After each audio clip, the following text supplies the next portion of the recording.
ನೋಡಿ, ಯಾರ ಸೋಲಿಗೂ ಯಾರೂ ಕಾರಣರಲ್ಲ. ದೂರು ಕೊಡುವುದಕ್ಕೆ ಸರ್ವ ಸ್ವತಂತ್ರರು. ನಮ್ದೇನೂ ವಿರೋಧಿಲ್ಲ. ಸೋಲಿಗೆ ನಾವ್ಯಾರೂ ಕಾರಣ ಅಲ್ಲ, ಸ್ವಯಂಕೃತ ಅಪರಾಧ. ಈ ಹಿಂದೆ ದಿಲ್ಲಿಯಲ್ಲಿ ನಮ್ಮ ರಾಷ್ಟ್ರೀಯ ನಾಯಕರು ಭೇಟಿ ಮಾಡಿ ಚುನಾವಣೆ ಫಲಿತಾಂಶ ಬಂದಾದ ಮೇಲೆ ದಾಖಲೆ ಸಮೇತ ನಾವು ಕೊಟ್ಟಿದ್ದೀವಿ. ಇಂದು ಸಹ ನಮ್ಮ ಎಸ್ ಎ ರವೀಂದ್ರನಾಥ್ ಮಾಜಿ ಸಚಿವರು,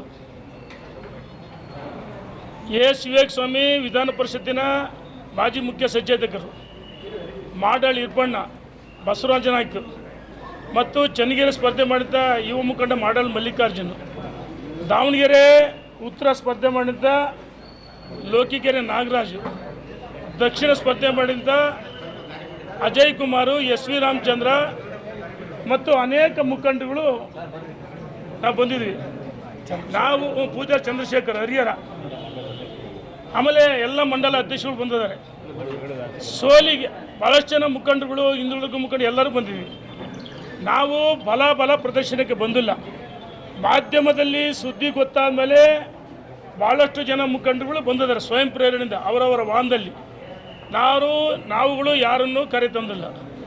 ಒಂದು ನಮ್ಮ ಕೇಂದ್ರದ ಸಚಿವರಂಥ ಹಿರಿಯರಂಥ ಪ್ರಹ್ಲಾದ್ ಜೋಶಿಯವರು ನಮ್ಮನ್ನು ಸಭೆ ಕರೆದರೆ ಸಭೆಯಲ್ಲಿ ಚರ್ಚೆ ಮಾಡ್ತೀವಿ. ಒಂದು ಭಾಳಷ್ಟು ಮಾಧ್ಯಮಗಳಲ್ಲಿ ರೇಣುಕಾಚಾರ್ಯ ಭಾರತೀಯ ಜನತಾ ಪಾರ್ಟಿಯಿಂದ ಉಚ್ಚಾಟನೆ ಅಂತೇಳಿ ವ್ಯವಸ್ಥಿತವಾಗಿ ಮಾಧ್ಯಮಗಳಲ್ಲಿ ಸೃಷ್ಟಿ ಮಾಡಿಸ್ತಿದ್ದಾರೆ, ಪ್ಲಾಂಟ್ ಮಾಡಿಸ್ತಿದ್ದಾರೆ. ಸ್ಟೋರಿಗಳನ್ನು, ವಿಶೇಷ ಸುದ್ದಿಗಳನ್ನು, ರೋಚಕ, ಬ್ರೇಕಿಂಗು, ಬಿಗ್ ನ್ಯೂಸು, ಏನು ಭಾಳಷ್ಟು ಸುದ್ದಿಗಳು ಮಾಡ್ತಾರೆ. ಜೀವನದಲ್ಲಿ ಇದು ಯಾವುದು ಹೊಸದಲ್ಲ ನನಗೆ. ನೋಡಿ, ಹಿಂದೆ ಅಭಿಮನ್ಯು ಚಕ್ರವ್ಯೂಹದಲ್ಲಿ ಒಂದು ನಿಮಿಷ ಏನಾಯಿತು? ಚಕ್ರವ್ಯೂಹದಲ್ಲಿ ಒಂದು ನಿಮಿಷ ಕೃಷ್ಣ ಅಣ್ಣ, ಒಂದು ನಿಮಿಷ ನೋಡಿ, ಅದನ್ನು ಹೇಳ್ತಿದ್ದೀನಿ. ಅಂದು ಅಭಿಮನ್ಯು ಏನಾಯಿತು? ಆದರೆ ಅದು ದ್ವಾಪರ ಯುಗ, ಇದು ಕಲಿಯುಗ.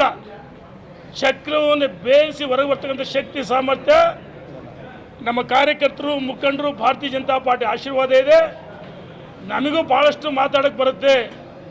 ನಮಗೆ ಹಿರಿಯರಾದ ನಮ್ಮ ನಾಯಕರಾದ ಯಡಿಯೂರಪ್ಪನವರು, ರಾಜ್ಯದ ಅಧ್ಯಕ್ಷರಾದ ವಿಜಯೇಂದ್ರವರು ಏನೂ ಮಾತಾಡಬಾರ್ದು ಅಂತ ಹೇಳಿದ್ದಾರೆ. ಅದು ನಮ್ಮ ದೌರ್ಬಲ್ಯ ಅಲ್ಲ, ನಮಗೆಲ್ಲ ರೀತಿ ಮಾತಾಡೋಕ್ಕೆ ಬರುತ್ತೆ. ಈಗ ಸೋಲಿಗೆ ಹಿಂದೆ 2009ರಲ್ಲಿ ಕೇವಲ 2000 ಮತಗಳನ್ನ ಗೆದ್ದಿದ್ದಾರೆ. ಸೋಲಿ ನಾವ್ಯಾರು ಕಾರಣ ಅಲ್ಲ, ಸ್ವಯಂಕೃತ ಅಪರಾಧ. ಈಗ ಲಿಖಿತವಾಗಿ ದಾಖಲೆ ಸಮೇತ ನಾವು ನಮ್ಮ ಕೇಂದ್ರದ ಸಚಿವರು ಪ್ರಹ್ಲಾದ್ ಜೋಶಿ ಅವರಿಗೆ ಲಿಖಿತವಾಗಿ ದಾಖಲೆ ಸಮೇತ ಏನು ಚರ್ಚೆ ಮಾಡೋಕ್ಕೂ 4 ಗೋಡೆ ಮಧ್ಯೆ ಚರ್ಚೆ ಮಾಡ್ತೀವಿ. ಧನ್ಯವಾದಗಳು. ಅವ್ರನ್ನೇ ಕೇಳಬೇಕು, ನಾವಲ್ಲಿ ಒಳಗಡೆ ಚರ್ಚೆ ಮಾಡ್ತೀವಿ.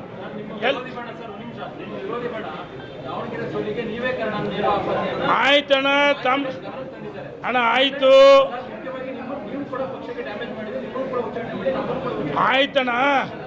ಈಗ ಯಾರ್ಯಾರು ನೋಡಿ, ರಾಜ್ಯದ ಅಧ್ಯಕ್ಷರು ಪರ ಮಾತಾಡಿದರೆ, ಯಡಿಯೂರಪ್ಪನವ್ರ ಪರವಾಗಿ ಮಾತಾಡಿದರೆ ಅದು ಪಕ್ಷ ವಿರೋಧಿ ಚಟುವಟಿಕೆ ಅಲ್ಲ. ಯಾವ ಭಾರತೀಯ ಜನತಾ ಪಾರ್ಟಿಯನ್ನು ಕಟ್ಟಿ ಬೆಳೆಸಿ ದಕ್ಷಿಣ ಭಾರತದಲ್ಲಿ ಕರ್ನಾಟಕದ ಅಧಿಕಾರಕ್ಕೆ ತಂದ ಒಬ್ಬ ಯಡಿಯೂರಪ್ಪನವ್ರ ಬಗ್ಗೆ ರಾಜ್ಯದ ಅಧ್ಯಕ್ಷ ನೇಮಕ ಮಾಡಿದ್ದು ನರೇಂದ್ರ ಮೋದಿಜಿಯವರು, ಅಮಿತ್ ಶಾಜಿಯವರು, ನಡ್ಡಾಜಿ, ಸಂತೋಷ್ಜಿಯವರು. ಅವರು ನೇಮಕ ಮಾಡಿದ್ರು ಒಬ್ಬ ರಾಜ್ಯದ ಅಧ್ಯಕ್ಷನ ಟೀಕೆ ಮಾಡಿದಾಗ ನಾವು ಮಾಜಿ ಸಚಿವರುಗಳು, ಮಾಜಿ ಶಾಸಕರುಗಳು, ಮುಖಂಡರುಗಳು ಅದಕ್ಕೆ ಪ್ರತಿಕ್ರಿಯೆಯನ್ನು ವ್ಯಕ್ತಪಡಿಸಿದ್ದೀವಿ. ನಾವು ಹಂಗಾರೆ ರಾಜ್ಯದ ಅಧ್ಯಕ್ಷರು ಟೀಕೆ ಮಾಡಿದಾಗ ನಾವು ಸುಮ್ಮನಿರ್ಬೇಕಾ? ನಾವೇ ಸಿದ್ದರಾಮಯ್ಯ ಡಿ ಕೆ ಶಿವಕುಮಾರ್ ಹೊಗಳಿದ್ದೀವ? ಅರೆ, ಭಾರತೀಯ ಜನತಾ ಪಾರ್ಟಿ ಟೀಕೆ ಮಾಡೋದು ಒಂದೇ, ಯಡಿಯೂರಪ್ಪನವ್ರು ಟೀಕೆ ಮಾಡೋದು ಒಂದೇ, ವಿಜಯೇಂದ್ರ ಟೀಕೆ ಮಾಡೋದು ಒಂದೇ. ವಿಜಯೇಂದ್ರ ಅಧ್ಯಕ್ಷರು ಮಾಡಿದ್ಯಾರು? ನಾವುಗಳು ಯಾರೂ ಅಲ್ಲ.